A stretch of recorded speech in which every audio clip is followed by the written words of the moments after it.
Hello friends, welcome to the green life with Anamika. मैं आई हुई हूँ ससुराल के अपने गांव दलसिंह सराय में। और मैं यहाँ जो हूँ आपको गांव नहीं दिखा रही हूँ, मैं ये दिखा रही हूँ कि गांव में जो यहाँ की खूबियाँ होती हैं वो क्या होती हैं। और गांव में इतनी जो है इतनी गर्मी में भी आपको इतना सुकून और इतनी ठंडी ठंडी एहसास क्यों होती है। और यहाँ आप देख रहे होंगे कि पूरे मैं बिल्डिंग को दिखा रही हूँ। किसी भी बिल्डिंग में आप देख लीजिए, कहीं भी एसी नहीं लगा हुआ है और कहीं भी देखेंगे। और मैं कल आई हूँ यहाँ लखनऊ से अपने गांव, तो कल से मुझे वो जो लखनऊ में एक अभी गर्मी थी, बिल्कुल उबल रही थी मैं वहाँ पर, और इतनी भयानक गर्मी कि बिल्कुल रहना मुश्किल हो रहा था। लग रहा था कि जैसे हम लोग बिल्कुल भट्ठी में तप रहे हों। और यहाँ देखिए, यहाँ मैं अभी जो हूँ सुबह का ये मैं दिखा रही हूँ आपको, तो कहीं भी एक भी मुझे एसी नहीं नज़र आया है। मैं वही सोच रही थी कि वहाँ और यहाँ में कितना डिफरेंस है। यहाँ बिल्कुल एसी के बिना भी ज़िंदगी आराम से कट रही है। और अभी मैं जो हूँ ये दिखाना चाह रही हूँ कि किस तरह से एसी के वजह से हमारा माहौल गर्म होता जा रहा है। और हम लोग जो है बस एसी की आदत लिए और अपने जो है पूरे पृथ्वी को, या कह सकते हैं कि हमारे जो है धरती को और भी गर्म करते जा रहे हैं। जितने भी हम तरक्की करते जा रहे हैं उतने ही अपने धरती को बिल्कुल और गर्म करते जा रहे हैं। और शहरों में और गांव में यही अंतर जो है हमें गांव की ओर लेकर आता है। और मैं तो ये कहूँगी कि प्लीज़ पहाड़ों पे आप लोग रहम करो, और जब भी गर्मी छुट्टी हो तो गांव की ओर जाओ। पहाड़ों पे जो है जाकर लोग भीड़ लगा देते हैं गर्मियों में, जबकि गांव में भी इतना सुकून है कि बिल्कुल लगेगा कि इतनी शांति। और आप यहाँ भी पहाड़ों के मज़े ले सकते हैं। और जो हम बार बार इस बार, जैसे कि मुझे एक घटना याद आई कि सरकार बार बार अपील कर रही थी कि इतनी भीड़ आप लोग नहीं लगाइए।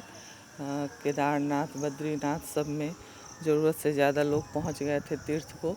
तो आपका जो गांव, जो आपकी जड़ है, जो आपकी नींव है, वहाँ जाइए और वहाँ आपको तीर्थ से ज़्यादा ही सुकून मिलेगा।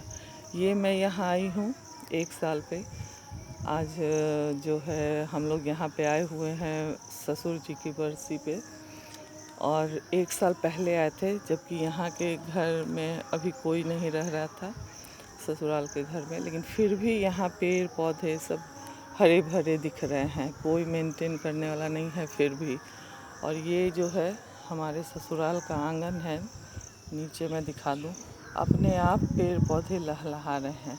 और मैं ऊपर जो हूँ घर के छत पे हूँ, और वहाँ से बिल्कुल चारों ओर हरियाली। ये पीछे का एरिया मैं दिखा रही हूँ। और यहाँ देखिए कितने पेड़ पौधे, किसी भी मकान में जो है एसी नहीं लगा हुआ है। तो मैं आपको यही दिखाना चाह रही हूँ कि गांव नहीं दिखाना चाह रही हूँ मैं, गांव तो सबके वही होते हैं, कि देखिए गांव जो है बिना किसी सुख सुविधा के भी लहलहा रहा है। और बिल्कुल शुद्ध नेचुरल हवा, पानी, बिजली। और अब तो इतनी अच्छी बात ये हो गई है कि यही गांव था जब 22-23 साल पहले मैं यहाँ थी, तो बिजली की सुविधा नहीं होने से इतनी परेशानी होती थी। लेकिन अब एक पंखा चल जाए तो यहाँ बिल्कुल रहने के लिए बहुत ही उपयुक्त जगह है। तो मैं यही आप लोगों से आग्रह करूँगी कि आप गर्मी की छुट्टियों में बच्चों के साथ हिल स्टेशन पे या और कहीं जाने से बेहतर है कि अपने गांव जाइए और वहाँ की शुद्ध ताज़ी हवा लीजिए। और अपने गांव को जो सुविधा आप शहरों में दे रहे हैं वो सुविधा अपने गांव को दीजिए, तो गांव में और भी अच्छा जो है प्रगति की बहार आएगी। और हमारा गांव से ही हमारे देश की मजबूती निर्भर है। कहा जाता है कि 70% जो हमारे यहाँ की अर्थव्यवस्था है वो कृषि पर आधारित है, तो गांव को मजबूत कीजिए, अपनी जड़ को मजबूत कीजिए। तो इसी उम्मीद के साथ मैं आप लोगों से इजाज़त लेती हूँ कि गांव को अपने आप मजबूत कीजिए, तो आपकी जड़ मजबूत होगी। और मैं अब इसी उम्मीद के साथ विदा लेती हूँ कि आप जो है सो इसे लाइक, शेयर एंड सब्सक्राइब करेंगे।